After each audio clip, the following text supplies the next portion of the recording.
we have 40 people, so that seems like a good place to start. Thank you all for being here. My name is Julie Miller. I'm with the Haverford College Center for Peace and Global Citizenship. Today's webinar is called Global Local Curricular Connections and Experiential Education. I'm just going to do a quick tech overview and then we'll move on to the presentation. So if you experience any technical issues during this webinar, please message me directly in the chat. You're probably all familiar with Zoom at this point, but just in case, at the bottom of your screen, you should see a chat button. If you click that, you'll have the choice to message everybody or select individual people. So you can choose my name there and I'll try to troubleshoot with you. If your connection drops out and you can't get back into the webinar, you can email me, either respond to the email that I sent yesterday with the meeting link, or I will also put my email address in the chat in a minute and you can access that there. So today's webinar is co-sponsored by 3 membership networks. At the Center for Peace and Global Citizenship here at Haverford College, we are members of the first 2 and we host the 3rd. Those networks are the Pennsylvania Council for International Education, also known as PACE, the Philadelphia Higher Education Network for Neighborhood Development, known as FEND, and the Community-Based Global Learning Collaborative, known as the Collaborative for short. While these 3 networks all have different missions, their missions do overlap at the intersection of supporting diverse people working together on campuses and in communities to co-create more welcoming, just, inclusive, and sustainable communities. We're also very excited that this webinar is part of the CPGC's 20th anniversary series, where we're marking this year by reconnecting, celebrating, and visioning how we work across our partnerships to support peace, social justice, and global citizenship. Because of the size of the group today, we have everybody muted by default. However, we do encourage you to use the chat feature throughout the presentation so you can interact with each other. Feel free to leave questions, comments, thoughts, and connections over there. As you noticed when you joined, the webinar is being recorded.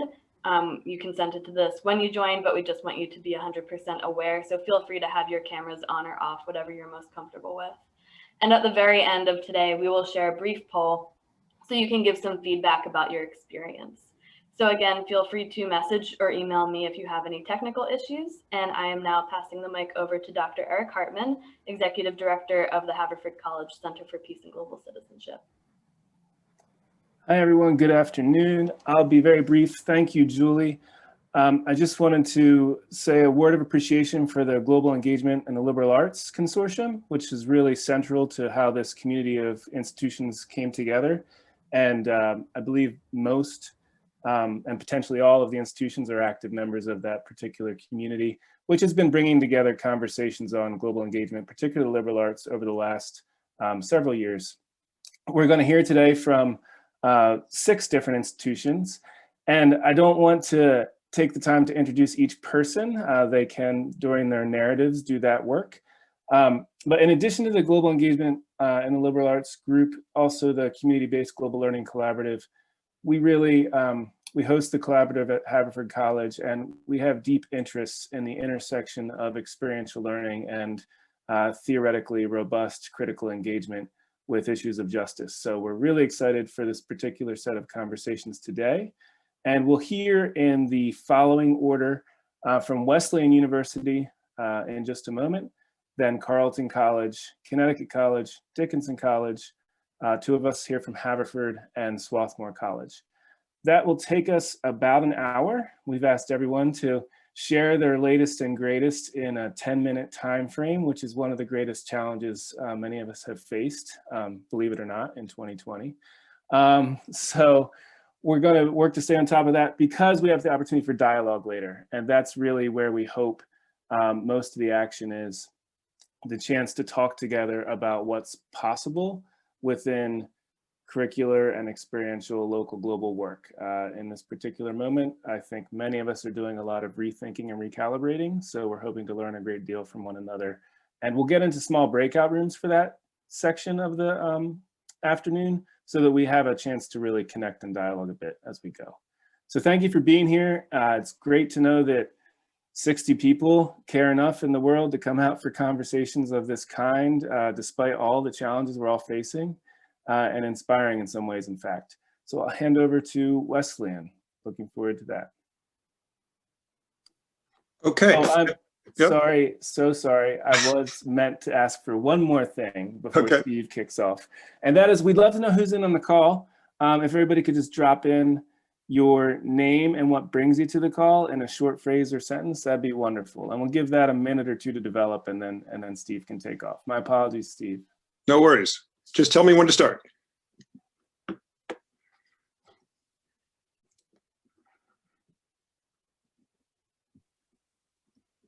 Great to see folks dropping in there, and that will continue to develop. And just a reminder, it's a really robust opportunity throughout the presentations to share some resources or ask additional questions. So please do, we encourage that throughout. So looking forward to your presentation, Steve. All righty.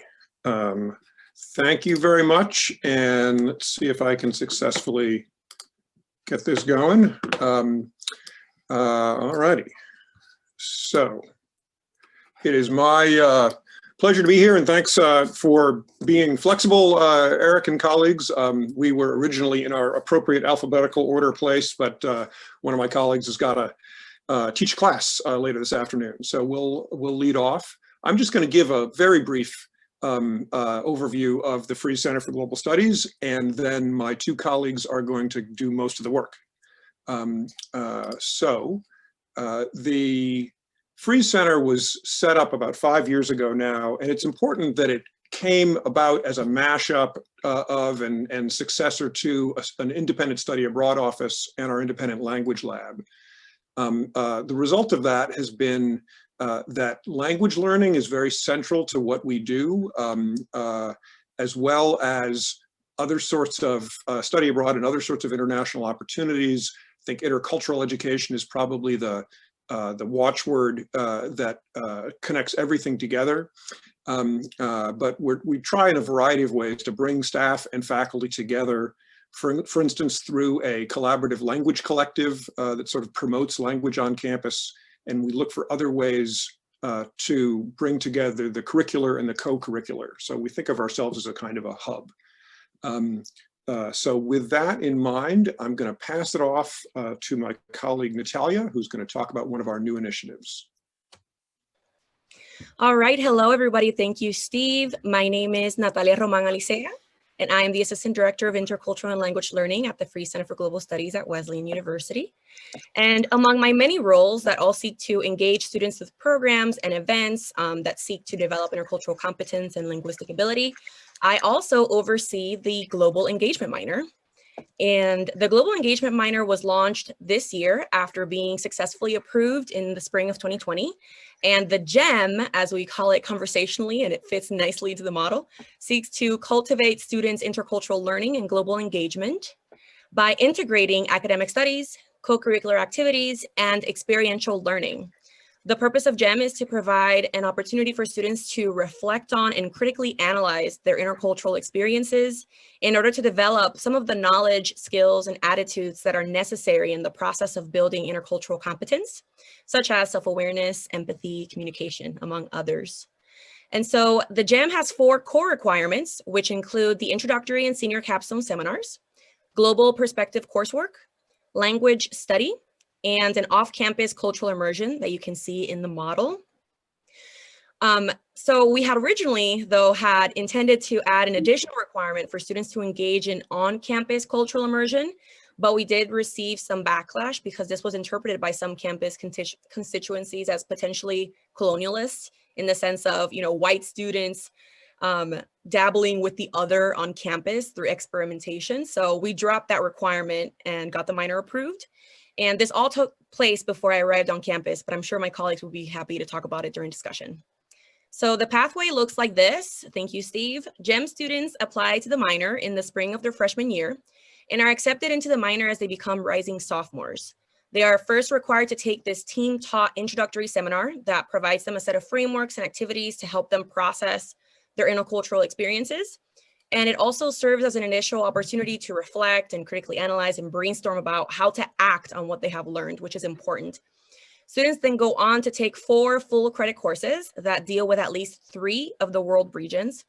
And they're also required to achieve intermediate language proficiency in 2 or more languages. And this can be accomplished by either taking intermediate courses in the language at Wesleyan and demonstrating proficiency through their e-portfolio for multilingual students or students who gain proficiency prior to arriving on campus. GEM students are also required to participate in a cultural immersion experience that can be fulfilled in a variety of ways through study abroad or an internationally focused X, right? So fellowship, research, internship, service learning, etc. And finally, GEM seniors then enroll in a senior capstone seminar in the semester prior to graduation to synthesize their experiences in an e-portfolio, which requires students to reflect on their intercultural development, knowledge, and skills gained throughout their 4 years at Wes and as members of the GEM program in particular. And another exciting component of the GEM now in action is the GEM Advisory Committee, which is composed of faculty and staff from various academic units on campus. And each year, one member of this committee, either a faculty or staff member, will serve as a GEM advisor to each new cohort of students and will remain as the student's advisor throughout their 3 years at Wesleyan. And currently, we're excited to share that we officially have 14 students in our first GEM group taking the introductory seminar that covers micro, meso, and macro level topics related to intercultural communication. And this first group does include 5 sophomores, our target audience, but also 6 juniors and 3 seniors who will have their requirements completed by graduation, just as we test out this first year. And so now I will hand it over to my colleague Magda, who will share one of our next exciting opportunities to advance global engagement at Wes. Thank you.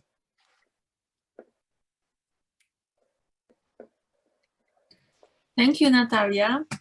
My name is Magdalena Zapędowska. I go by Magda.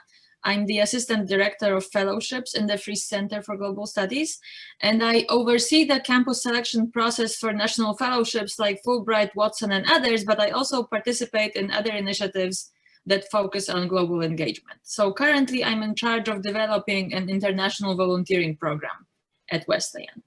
This initiative builds on the excellent work done by our colleagues at Wesleyan's Jewett Center for Community Partnerships, directed by Dr. Clifton Watson. Can I have this slide, please, Steve? Thank you. The Jewett Center has developed a rich structure for connecting students with opportunities for local engagement.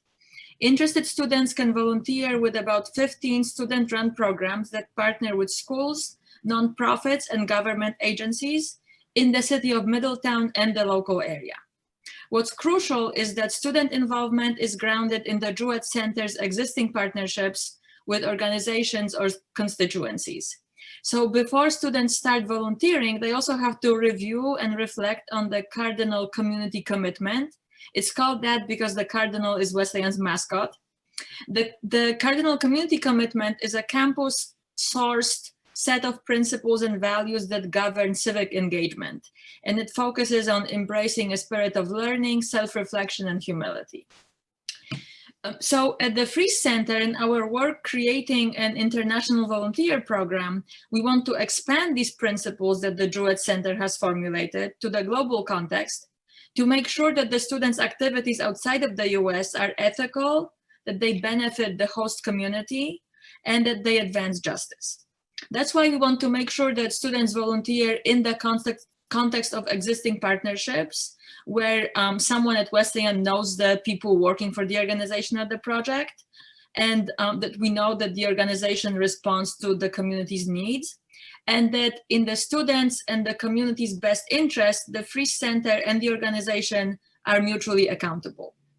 So with all this in mind, we are planning to take the following steps to create this program, and that's my next slide.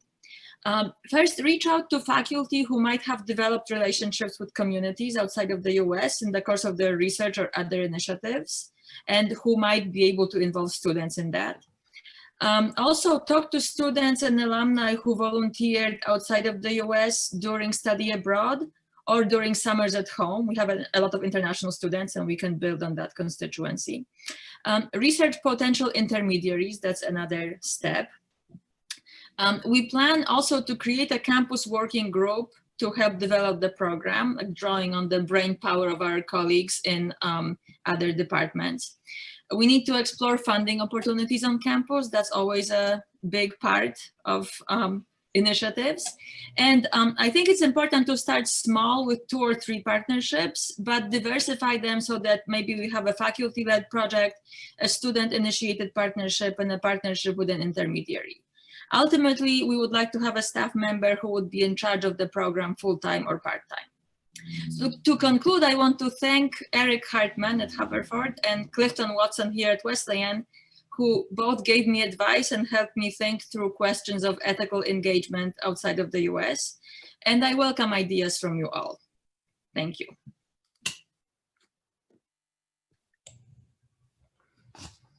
So I think Carleton College is up next. My name is David Tompkins. I'm the director of the Center for Global and Regional Studies at Carleton College and also a professor of history. And with my colleague, Scott Carpenter, we'll be presenting for Carleton. We didn't get our act together to put together a smashing PowerPoint as our colleagues at Wesleyan did. So you'll actually have to look at me and Scott or put it on grid view so you can see everybody. That's probably more pleasing.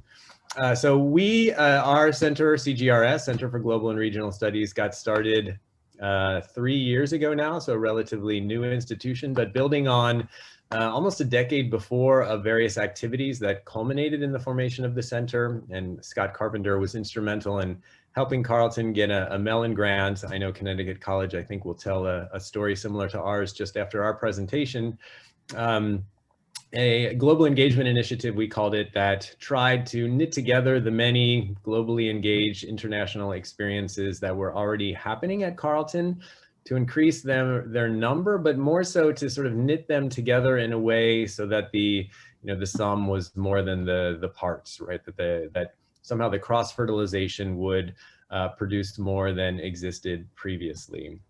I'm going to talk about a particular aspect of the center, this Global Engagement Award that we started, which is somewhat similar to what you just saw from Wesleyan that Stephen Engel and his colleagues presented. But before I jump into that, just very briefly to say the CGRS here at Carleton is sort of based on a number of language and interdisciplinary minors that already exist at Carleton. And there was a lot of discussion about whether we would do something like the very interestingly named GEM at Wesleyan.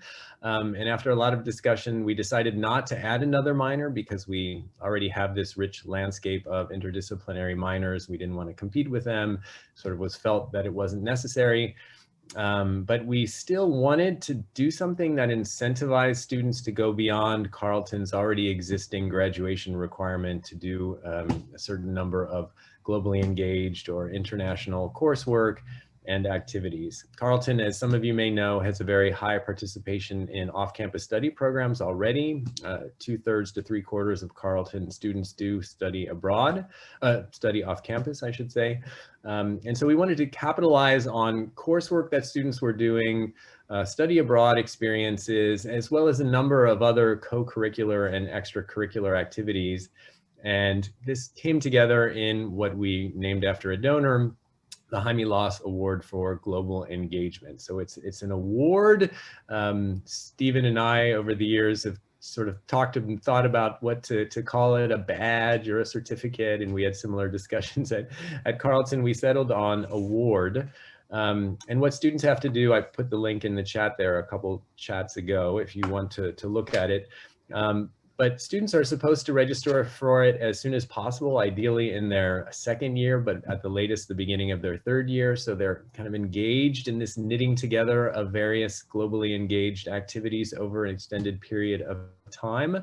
They need to go a little beyond Carleton's language requirement, which is 4 or 5 courses in a particular language. They either need to take a second language or do deeper study in their first language. They need to do 2 major culturally immersive activities. So this could be 2 stints studying abroad, or 1 stint studying abroad and an international internship, or some kind of research fellowship abroad, research experience abroad. So 2 of those. Also to incentivize student participation and involvement with campus activities that have a global angle. Students need to attend 10 events around campus, workshops, lectures, films, what have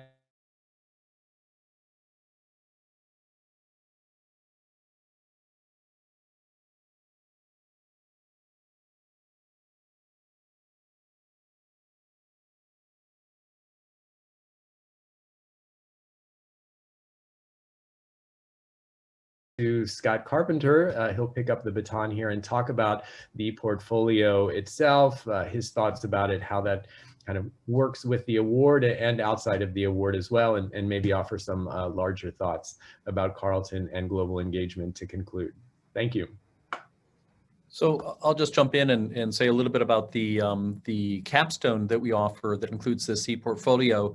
It does seem to be similar a little bit to the GEM project at Wesleyan, and we've had there's some cross-fertilization I think that has occurred there. I'd say that the project that I have undertaken is very closely linked to kind of a scholarly project that I'd started some years ago and that I did collaboratively with Helena Kaufman at Carleton and Milena Torp, whom some of you know from DIS. We published this book a little over a year ago called Integrating Worlds, and it looks at the way in which off-campus studies can be better integrated into the curriculum. So I think we all know that the liberal arts claims or pretends to be very integrative in its approach. We don't always really succeed at that, especially with things like off-campus studies and other kinds of off-campus experiences, which are often looked at as these kind of one-off activities, and students aren't entirely sure what to do with them. So as David said, the Jaime Loss Award provides an opportunity for students to gather together many of these experiences, but not just to have them as kind of a grab bag of experiences, but to try to fold them into what they're doing later on in their more advanced work at Carleton and beyond. And one of the tools that we have for this is a capstone course that is offered through the cross-cultural studies minor, which is actually somewhat similar to the GEM program at Wesleyan, but it's the intersection between an existing minor and the Jaime Loss Award. And the project that we undertake during the capstone is to help students develop an e-portfolio. And I just want to talk a little bit about what that structure is, because I think it's not a simple thing to find out what is going to be a useful exercise for students, rather than just giving them a checklist of things that they need to tick off. The idea that we have for the e-portfolio is that it should help students to, first of all, reflect on the experience that they've had, but also to narrativize it, to be able to tell the story of it. We know how poorly students sometimes describe their experiences in off-campus studies. They don't really quite know what to, they know it was very important. They don't know exactly why it was important. So this becomes an opportunity for them to press on that a little bit. And the exercise falls into two parts. There is on the one side a verbal narrative. So they have some sort of personal reflective essay to write. I must say these take many, many different forms. They're sometimes very academic in their approach. They're sometimes quite lyrical. So I set no particular constraints on what form this should take. And because all of the work is shared at various stages throughout the class, we know that they get feedback from others about how they're interacting with their audience. The maybe more significant part of this is the kind of multimedia e-portfolio that they put together. And the way I always describe it to them is as if they were putting together a special exhibit in a museum or in an art gallery, with the idea that they need to collect together the various artifacts that they have. These artifacts include everything from off-campus studies programs to experiences that they had traveling, to civic engagement work that they might have done locally, experiences on campus. So many of the kinds of things that David mentioned, we encourage them to participate in as part of the Jaime Loss Award.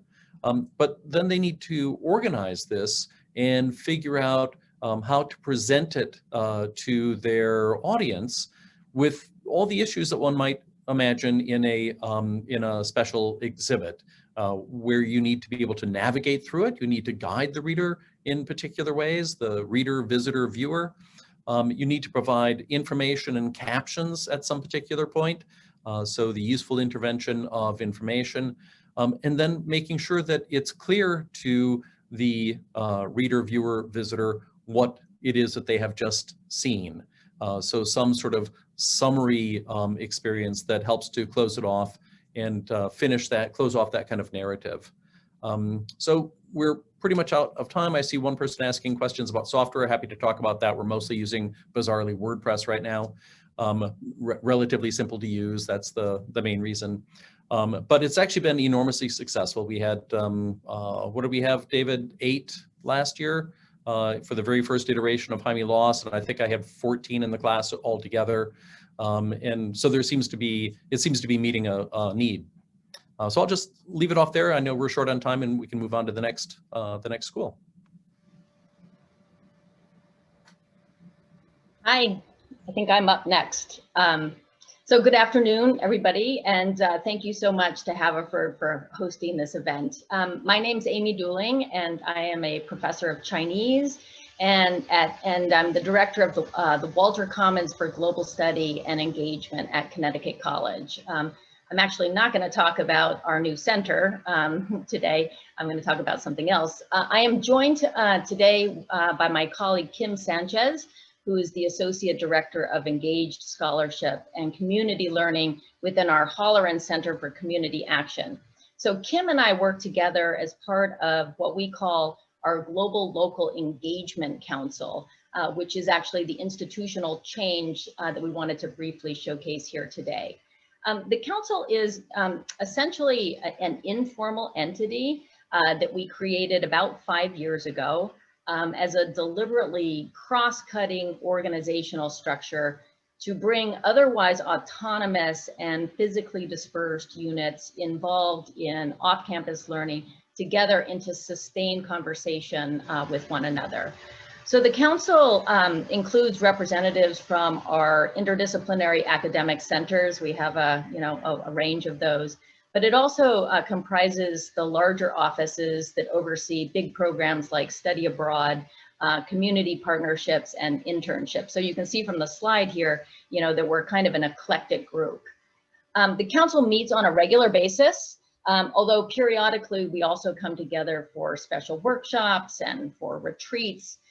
This was especially the case in the early years of our existence when we were just building rapport and getting to know each other. Right now, we, on a very pragmatic level, we function as an information sharing body and as a mechanism for coordinating decisions, processes, various activities across our multiple units.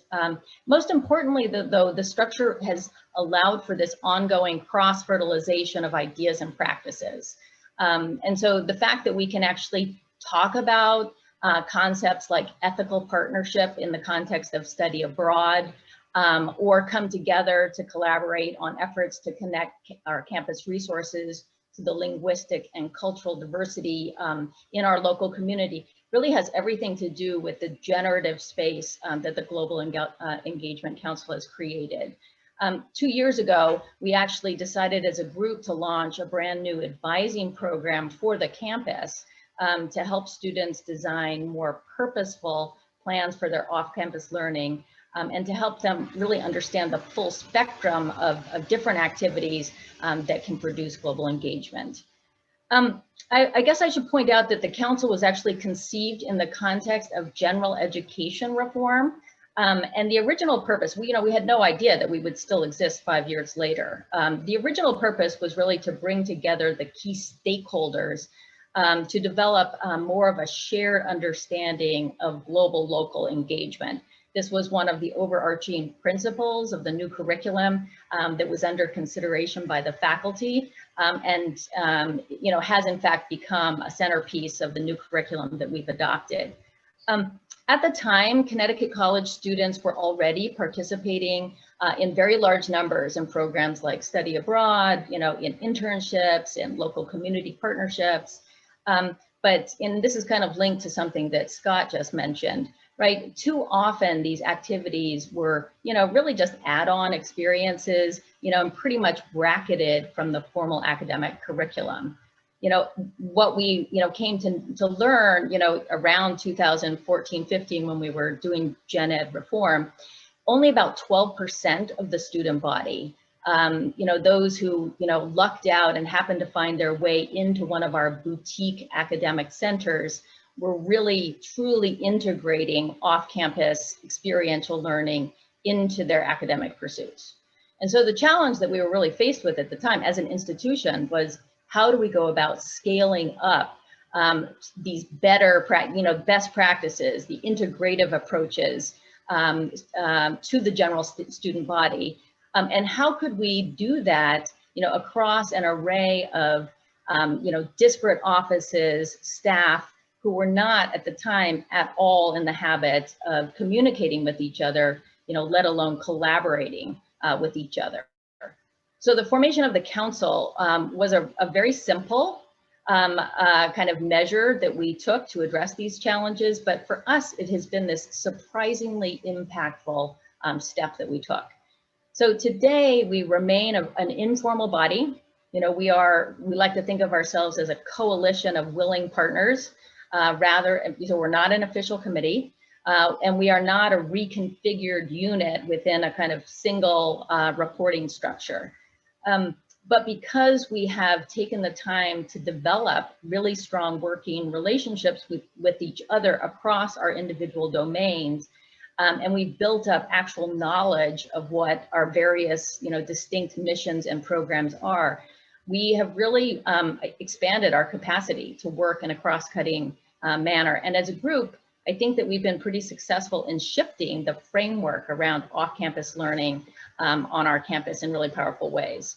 So today, 53% of the student body at Con is now enrolled in programs that intentionally connect the curricular and co-curricular experience and provide critical space for reflection and integration. So that's a huge improvement over just 5 years. Although, the work that we're doing is still ongoing and it's very challenging in a lot of ways. So I'm going to actually, with that, turn it over to my colleague, Kim, who's going to talk a little bit about, what some of those challenges are, but also, what some of the opportunities are that we see ahead. So Kim? Yes. All right. So of course, to the point of scaling up, I think what we're really sitting with is the understanding that the 40% of students who have not integrated this work are probably doing off-campus engaged work, to the point that Carlton made earlier. But and we think we have the faculty and staff resources to help integrate that into their academic experience. But we're thinking about capacity in terms of funding, organizational partners, the quality of the experience, and we've done a lot of work really refining our partners on a local and global level. So how do we maintain that as we scale up, right? Our partnership with faculty as an informal body, the council has a challenging time ahead of us in some ways to think about how do we get faculty on board with our understanding of our work, and how do we make sure that we're on the same page. We are an informal body, so we don't necessarily have legislative structures that govern our work or how we do our work. So oftentimes when we have ideas, putting them into practice, we can run up against formal organized committees and legislative concerns that we need to coordinate and navigate collaboratively. And I think ultimately the larger challenge that exists for us is we are, as an institution, still implementing these curricular changes, and we're a few years probably away from really having the connections curriculum experience for 100% of the student body. So I think we'll continue to come up or be confronted with challenges in the moment that we are practicing and putting them into practice. So I think discovering those challenges is going to continue to be part of our work, and something that we look forward to doing as a committee and continuing to work across campus. And then of course, doing that during the time of a global pandemic. So we'll leave that conversation for the smaller group chats. But we did want to talk about in the last few minutes, just some of the opportunities that we know lie ahead for us. So as Amy mentioned, our work has been elevated almost through the formalization of our structure, our shared committee. And so I think there's an increased understanding of off-campus learning on our campus. And so using this momentum and this energy in this moment to try to continue to do the faculty staff development work that is needed.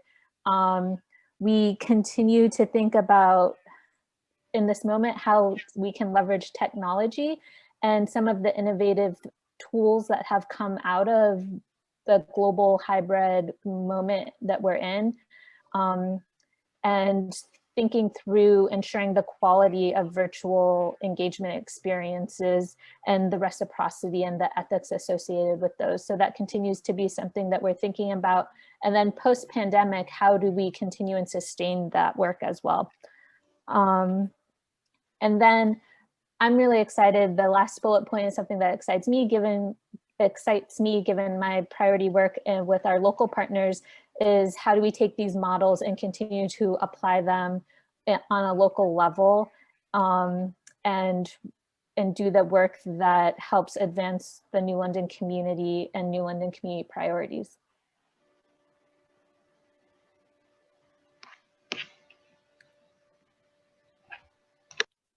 Okay, I think we're up. We're really keeping on track here. So I'm going to start by sharing my screen. Does that look good, everyone? Okay, Samantha. Hi, I'm Samantha Brandauer, Associate Provost and Executive Director in the Center for Global Study and Engagement at Dickinson. And the Center for Global Study and Engagement is sort of a comprehensive, one-stop global learning, campus internationalization, study abroad, international student scholar services shop. And I'm Julia Carnine, and I am very happy to be here in my evening hour from Toulouse, France, where I am the director of the Dickinson in France Language and Cultural Immersion Study Abroad program. And this is my 5th year here, and it's a real pleasure to see many of you again. Some of you I saw on Dickinson campus last year.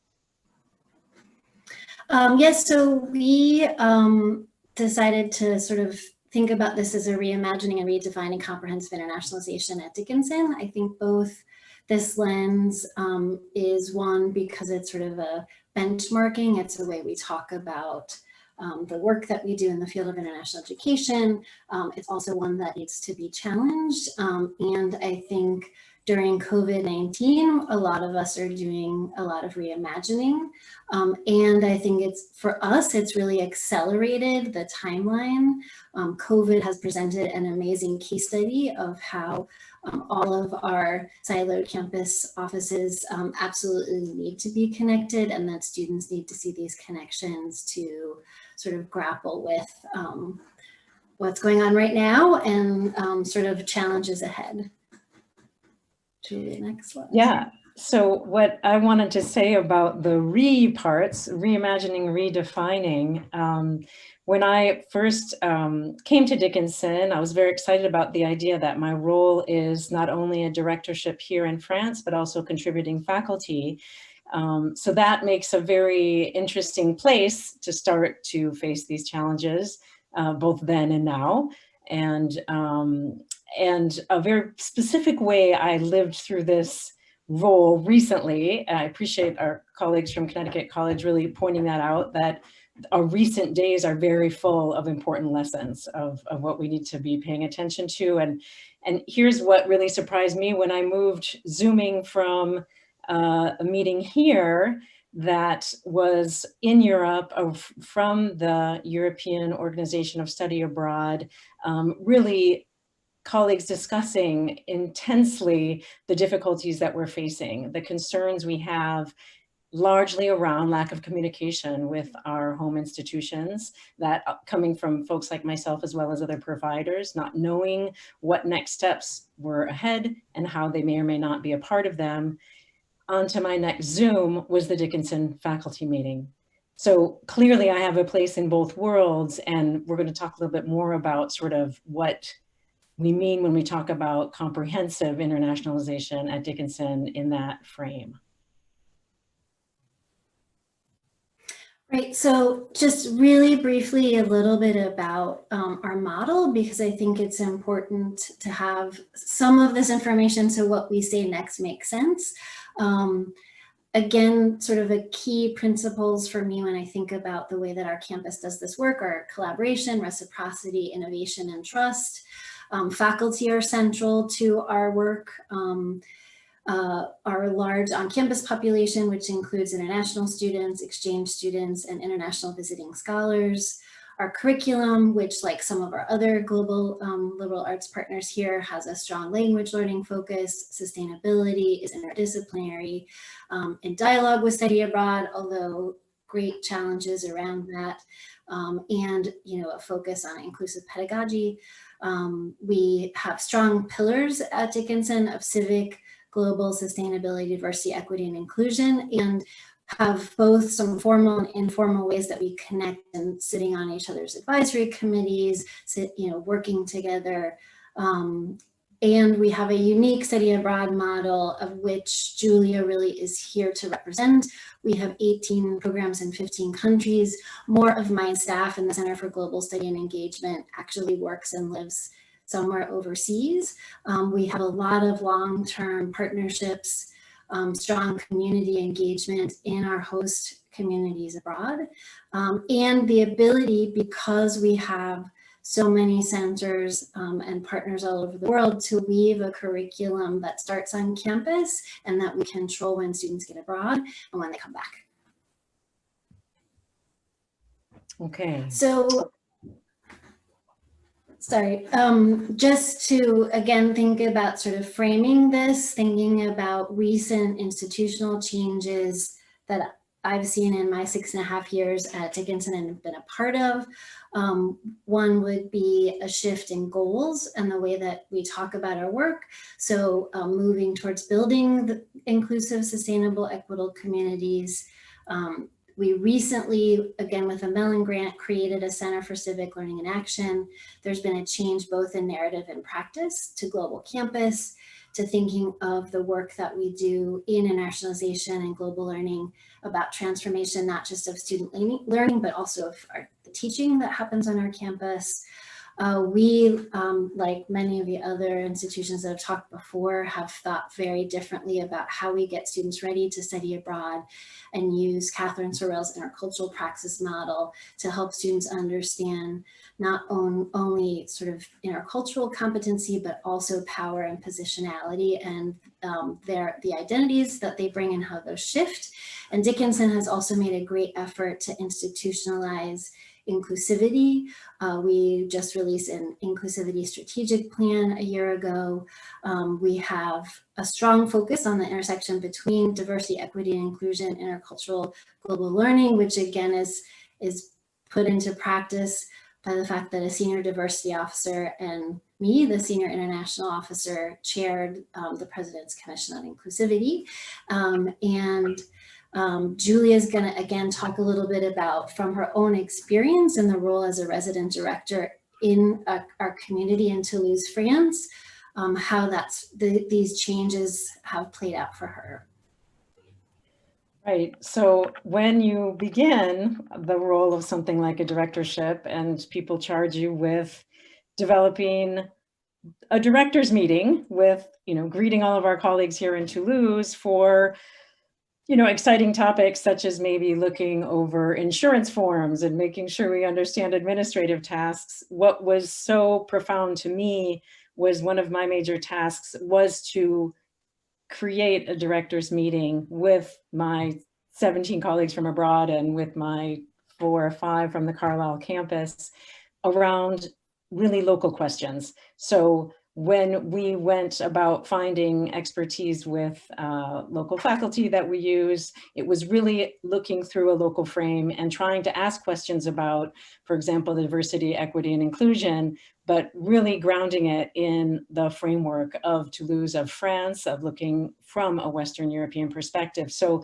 again, it's the inclusive piece, which truly is at the foundation of how we operate. It's a lot more about the air we breathe, that the ideas formulate around content. So that was one example that really sticks out. Another was in campus visits, and many of you know how these things may work. Either you go out to visit your sites, or you have faculty come to your campus directors, try to meet students and make the most of that kind of face-to-face time.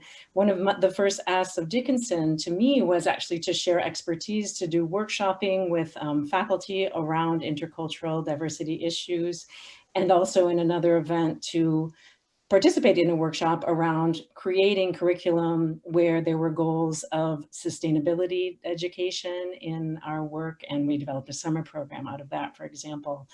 So I mean, these are really rich and teachable moments too. I really think that's important that you hear that we are structurally, as Sam pointed out, really making certain that these connections happens, and then we really get to play them out. A further way is that I get to, as well as other colleagues, co-present at conferences together.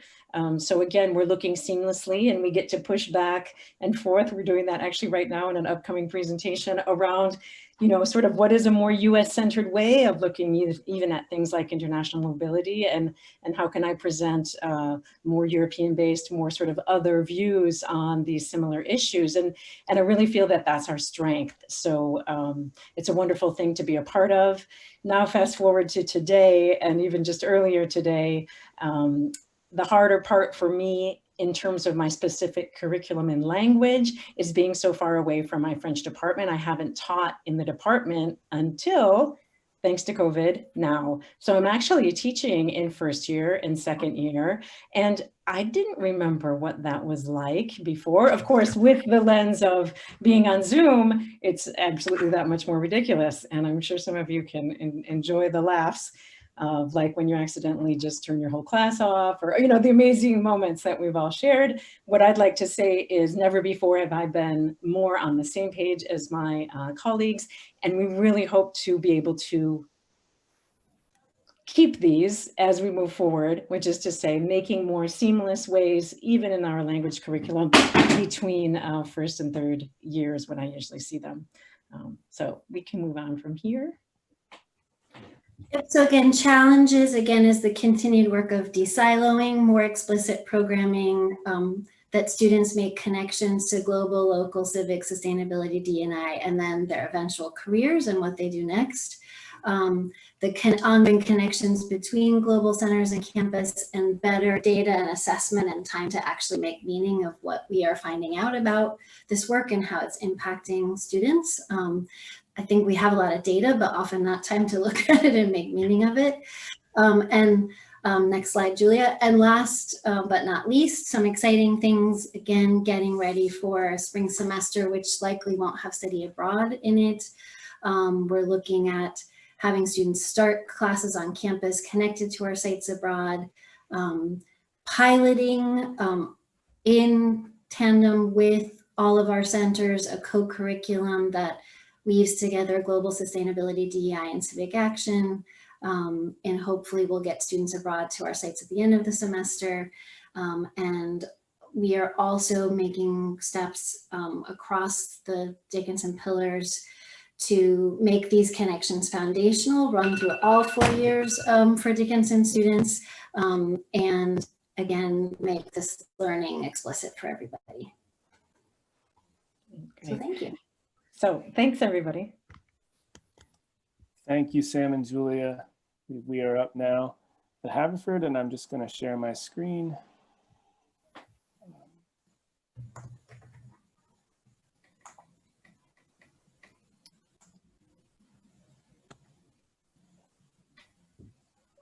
Just a second.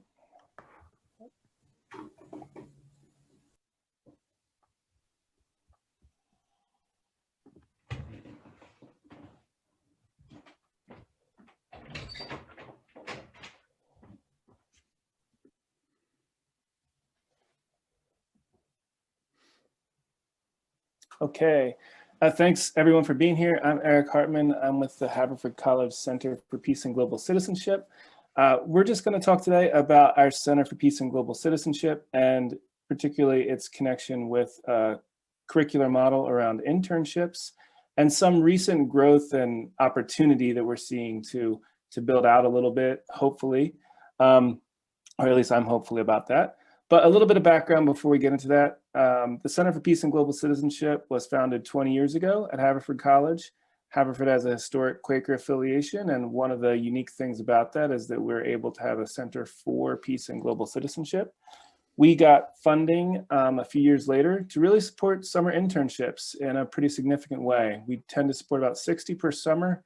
We've supported over 1,000 students in 87 different countries around the world during the time that the center has existed. And we do that through both partnerships where we have long-standing relationships, such as recently there's been a great partnership over the last several years in Ghana with University for Development Studies and the community of Dalun that we help support in collaboration with Bryn Mawr. And we also do self-designed internships as well, where students work with community organizations to identify internships. These are 8-week, fully funded internships. Students who are on financial aid receive a summer earnings support for any lost wages, in addition to all the costs being covered.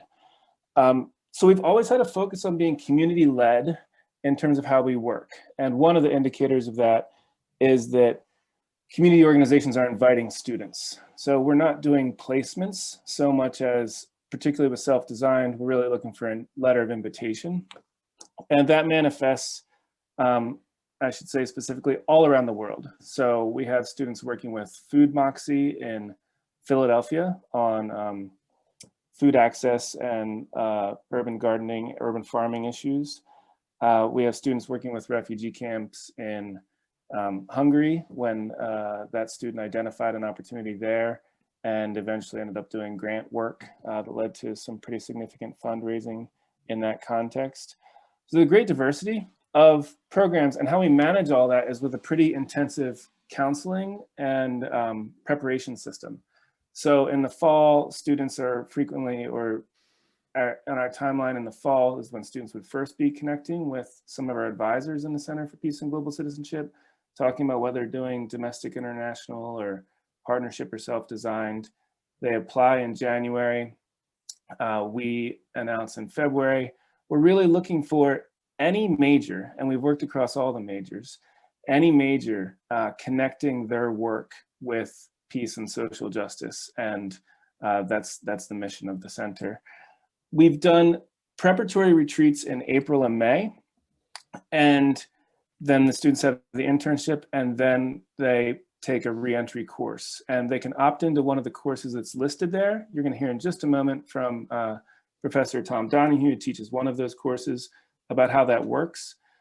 I would name the reentry course as a particular strength of our model, and also name that we have discovered that we'd love more time beforehand. So we've done preparation in advance and in a co-curricular way. And while our students are enthusiastic and our staff works very hard on that, it tends to try to compress things into a small amount of time. So we've started to see opportunities with maybe a longer engagement with that, which I'll talk about after Tom Donahue, who's going to speak about that course. Hi, thanks very much, Eric. So I'm Tom Donahue Ochoa, and I serve in the political science department in Haverford, and I'm one of the faculty's liaisons to CPGC. So I'm going to talk a bit about the learning process that CPGC and affiliated faculty have created for these CPGC fellows, or interns, as we also call them. And it begins both before their engaged immersion, their internship during the summer. So it's basically picking up in the middle of Eric's last slide, and then during their internship, and then afterwards in this reentry course, in which they're invited to reflect on what they learned during the internship, during the immersion, and how it has changed their thinking.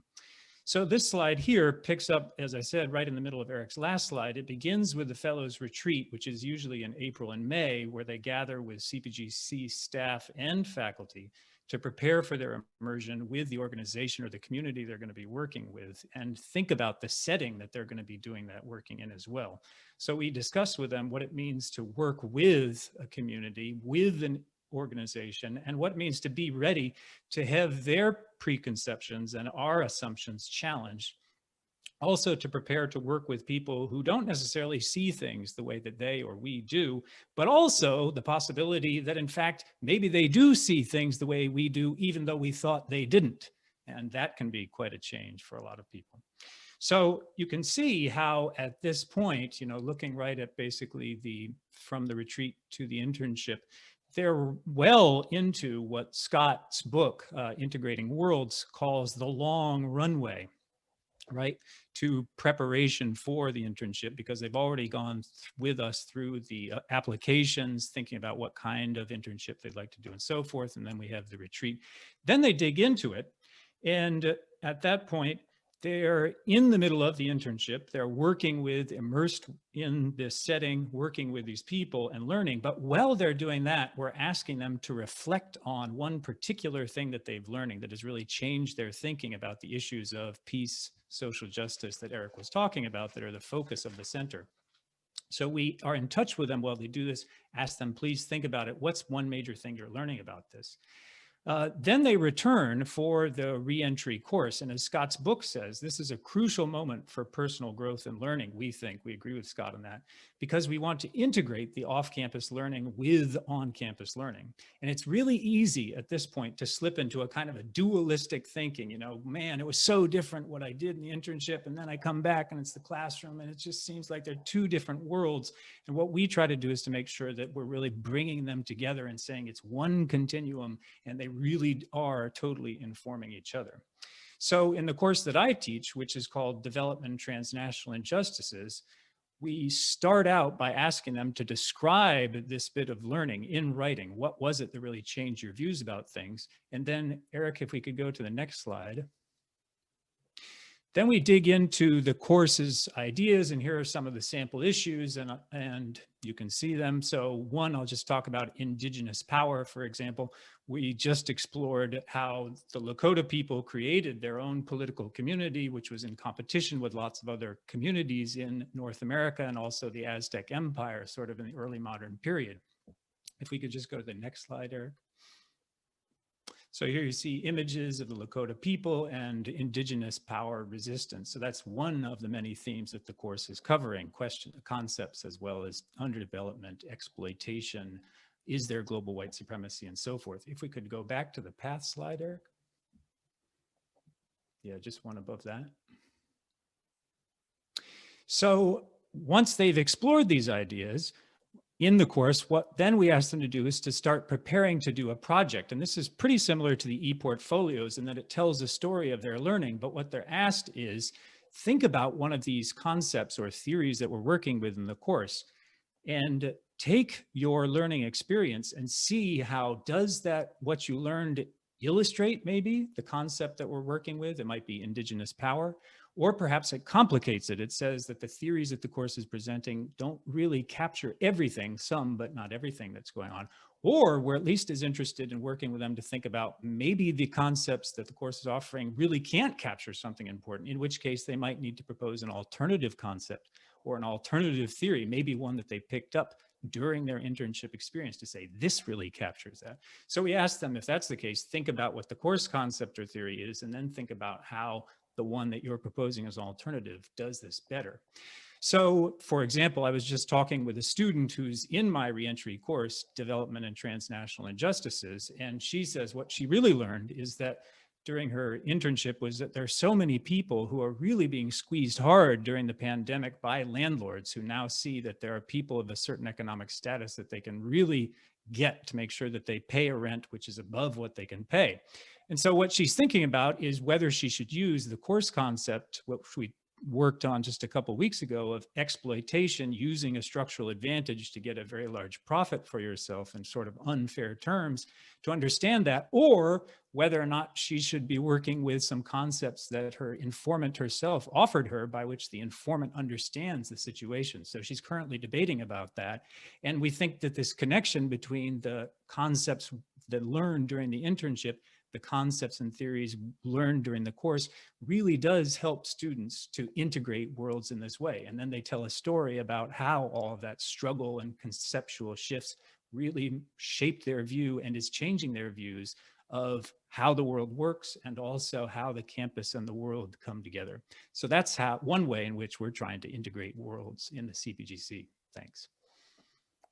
Thank you, Tom. And we are, I believe, at the end of our time, but I'll, in the process of passing over to Swarthmore, just mention we've been experimenting with an entry course, in some ways also resulting from the pandemic, because we realized we needed to put our preparatory work online.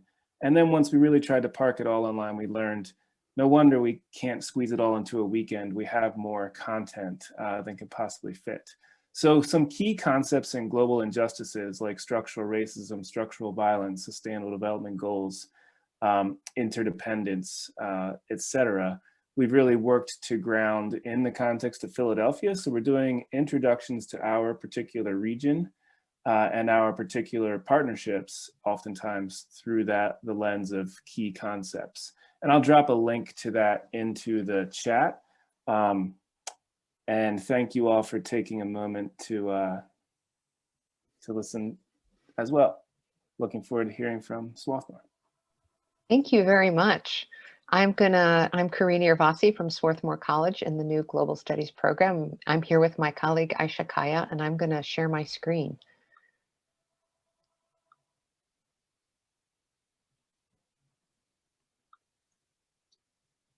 Okay. Fantastic. Hi, everyone. So nice to hear about your program. So what we did at Swarthmore a couple of years ago, we, being Karina and I, we set up a new program, and it's an interdisciplinary program, and it is the first program introduced at Swarthmore in quite some time. I think over 2 decades, close to 2 decades. And we introduced it first in the first year as a minor. And our goal in introducing this program was to bring together courses across our 3 divisions, the sciences and engineering, humanities and social sciences, that study global processes, global problems and global phenomenon, but try to encourage students to have a coherent framework in studying these issues. So this is we can go on to the next slide. So in setting up the program, we launched it as a minor, and our minor comes with a new intro class. We're just teaching it for the 2nd time currently. We'll talk about that a little bit. And what we did is we divided the courses that we have in our curriculum into core and paired. And core courses are those that have a really high global content. So let's say a course on globalization. And paired courses are courses that are more regional focused, but we wanted the students to put those regional focus courses together. So they need to take a certain amount of paired courses and study them in conjunction with each other. And Karina speak about it a lot more than I can, but we also have a foreign language study requirement that is slightly higher than the college's own requirement. Karina, would you like to continue, or should I continue? Oh, I'll continue. I'll just say, I'm sorry, here's the slide for the core courses, and the paired courses describes a little bit more in detail about how they're put together. But I just want to say 1 or 2 things about the language component. Swarthmore does not have a true language requirement. I'm not going to get into that here, but we felt that at least reaching intermediate in one course, and students who come to campus already with another language can ask for consideration of the language learned elsewhere, because we understand their education will be done in English. So if they are coming with another language, we take that into consideration.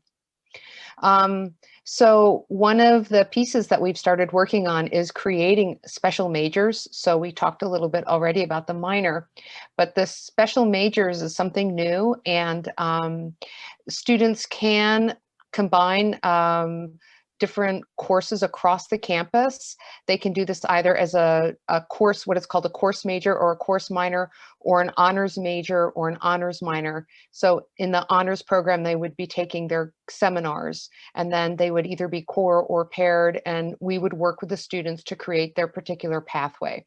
So students do have to create a sophomore pathway before they can engage either in the major or the minor. And then we use that pathway again in their senior year to reflect on where they have come through the courses they've taken, through their language learning and their study abroad. On our next slide here, we have the special majors themes, and I'll let Professor Kaya speak to some of those if you like. Aisha? Oh, thank you. We teach together and we call each other Professor Piper. We don't call each other professor at all normally. So these themes, we actually studied some graduate programs as well as undergraduate programs that offer a major in global studies across different places, both in the US and outside. And these are the themes, adapted for our curriculum and for our needs that we came up with. And actually the special major request came from the students. So we basically responded to student requests for a special major by trying to, again, have them have a coherent framework around this. If you don't mind moving on to the next slide about this. So we wanted to, the question might be, you have these 3 divisions, what kind of courses are eligible? So we brought in some courses from our fall semester, as well as our brand new January semester, which the college is offering for the first time. So we're gonna quickly go through some of those courses across 3 different divisions. Here we have, oh, I'm sorry, I have the intro so course this is here. our introductory course, okay. which everybody is required to take. I mean, there isn't much to say here unless you have questions, but basically we touch upon different themes. We provide an introduction to global studies as a discipline. We problematize the discipline as well, of course. And then we have a range of thematic focuses throughout the course and give students a chance to present on countries or regions of their choice. And then in terms of courses across the curriculum, this is just an example from our another interdisciplinary program on gender and sexuality studies, just one example. And then another course example would be from dance. We have dance and diaspora. And you can tell whether it's our core course or paired course at the end of it.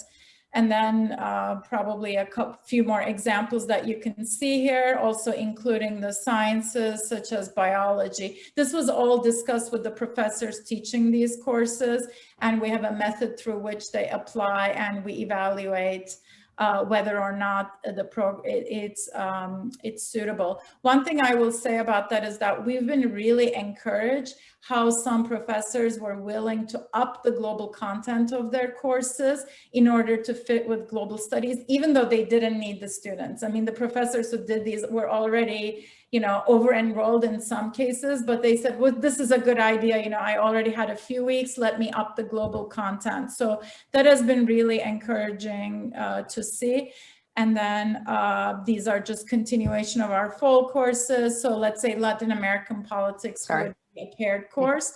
And then we have some January courses, I believe, on our next slide, fewer courses, but again, across the curriculum. All right, I think that's the time allotted to us. Maybe we'll end on the challenges we're facing right now. I think many of you have admirably integrated the study abroad component into your programs. That's the next challenge for us. We've been thinking about how to have an off-campus attachment to this, and we've run into some challenges. And then Karina, if you want to end on the other. Yeah, and I think the other challenge is that we need to work again, to start this program, as Aisha alluded to, we spoke with departments and programs across the entire campus. We are an interdisciplinary program, so we rely on courses from across the college to create our curriculum. And so we're working on those challenges to make connections across the globe, to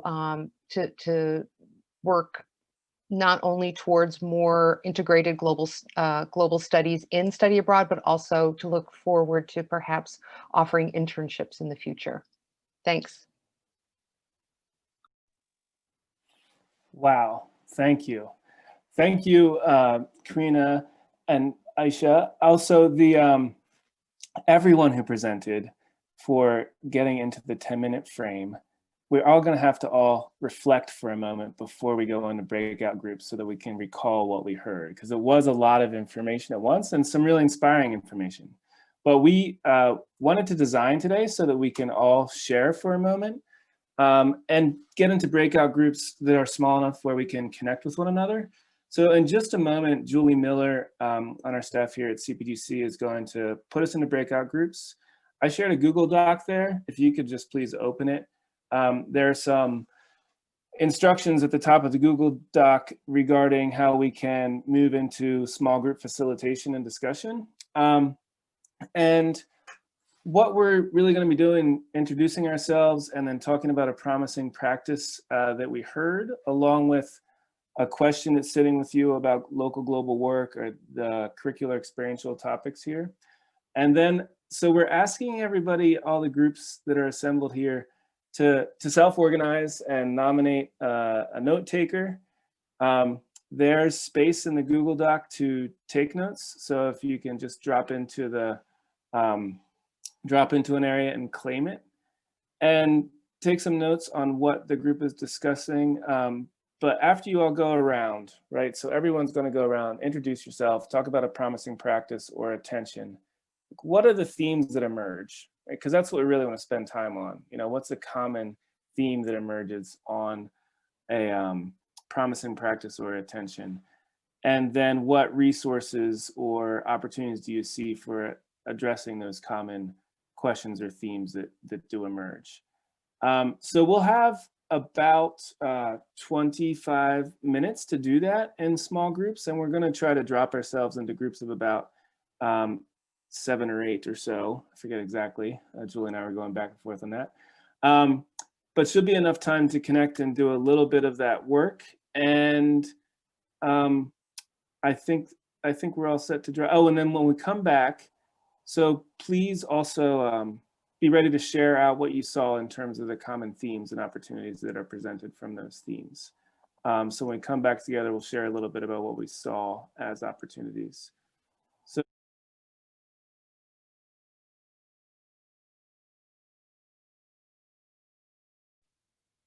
okay, good to see everyone again. Welcome back.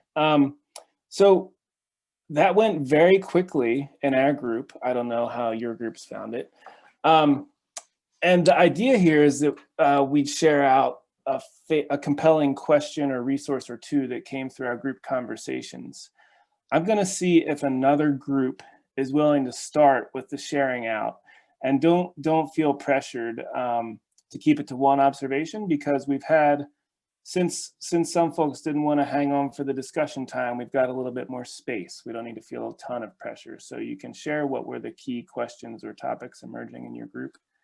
But moving over to the notes, well, I guess I'll just ask, would any group like to volunteer?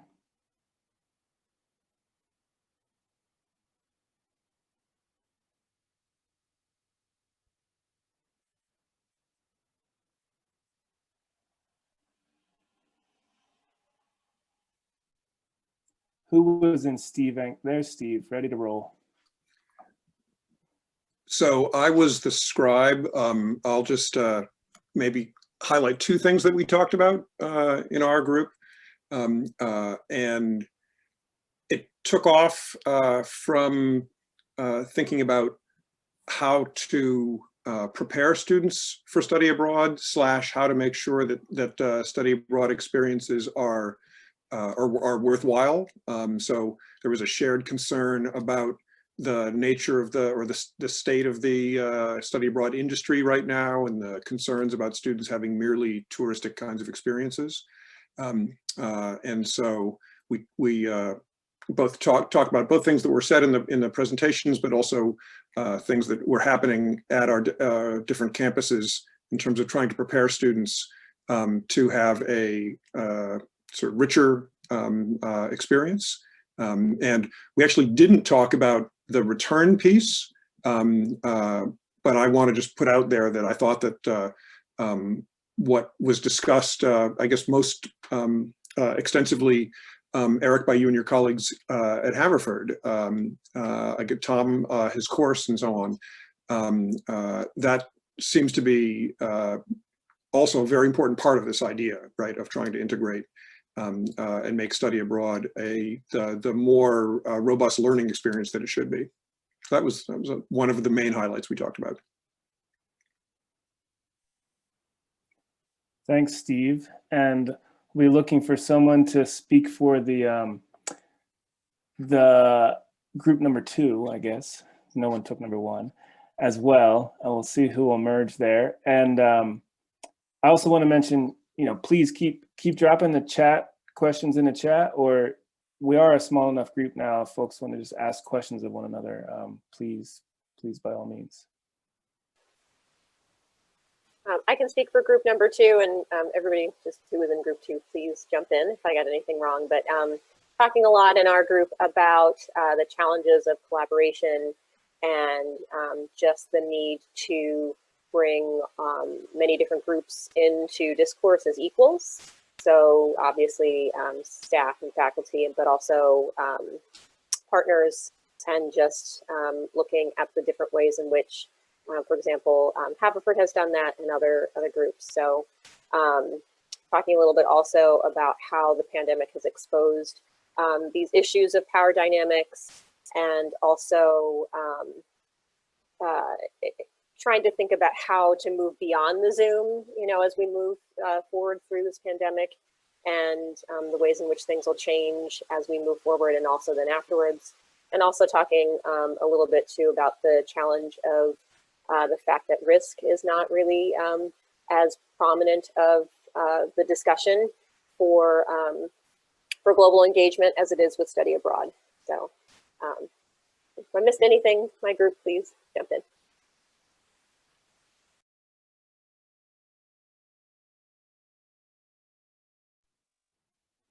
Yeah, thank you, Allison. And I suppose I'll share a little bit from group 4. Annie Weaver started scribing for us, but had to leave. And actually, to the point that Allison just made from group 2 about risk, we did work with PACE, Pennsylvania Council for International Education, do a conversation yesterday on the state of the state and international education. And the presenters there were from Arcadia and the University of Pittsburgh, and they were really focused on risk mitigation as part of international ed in particular. So we'll be sharing that video on the website as well. So let's see, our group, we kind of themed around, we were seeing a few issues that really emerged for us. One is, how do we promote, ensure, advance inclusivity? And we've noticed our kind of overwhelming whiteness in the call compared to the global population in particular. It's overwhelming. So what can we do to address that? Faculty engagement came up as a key question. We didn't get time to talk on it, but this sort of spectrum of, I don't know, I'll just quote from the breakout group. Oh, and Karina still is here. It did feel like Swarthmore almost has people lining up from the faculty ranks to do global engagement, and most of us haven't quite had that experience. There are different kind of takes in the group. So how do we cultivate and encourage that on our own campuses was a critical question. And then I suppose the third theme that kind of dropped in for us was how we do preparatory work and what opportunities there might be around local global preparatory work. And we ended up talking a little bit around the local global toolkit that Haverford's been developing. Nora Reynolds joined us at that point in the call. She's been actually teaching the course that's based in the toolkit. So folks had a few questions around that. And the one thing I'll say about that before we see if there are questions or where the energy of the group is we have worked hard to make that toolkit open access. So I do know other institutions that are approximate nearby have used it for their own local and global work. And actually Dickinson has used it and helped develop it extensively. It's been a really collaborative project. The thing that I'm trying to get here with the open access is one of the things I think is interesting is we could add additional pages from different locations in the world. Like we have a colleague who's close to Detroit who said, well, we could do structural violence in this context, and that would add a different kind of context than you currently have thinking through the lens from Philadelphia. So a lot of sort of ecological growth possibility there. Those were the main themes we talked about, unless any other group members would add anything. Can I just want to quick add that I really appreciated it was Kelly from the University of Dayton, I think I got that right, who their group are already, they're actually living in the reality, and they're actually thinking about how to create possible, if I understood correctly, programming internationally, locally, and virtually, and that as things become less and less possible, that students would be able to slot into or find ways to be engaged at these different levels. And I really appreciate that, because I just want to say that even though I'm living in this moment, I'm not projecting into the future. And I thought that was really incredibly useful. I thought everyone's presentations were so important, and I learned so much today, but that one just kind of struck me in our group conversation as something to think about, that we could all kind of work together on, I think. Kelly, I'm sure we'd love to hear. That was a nice set. If you'd like to share a little bit about what that looks like at Dayton. Sure. Yeah, I've got just a few minutes, and then the kids will be getting home on the bus, so I have to go get them.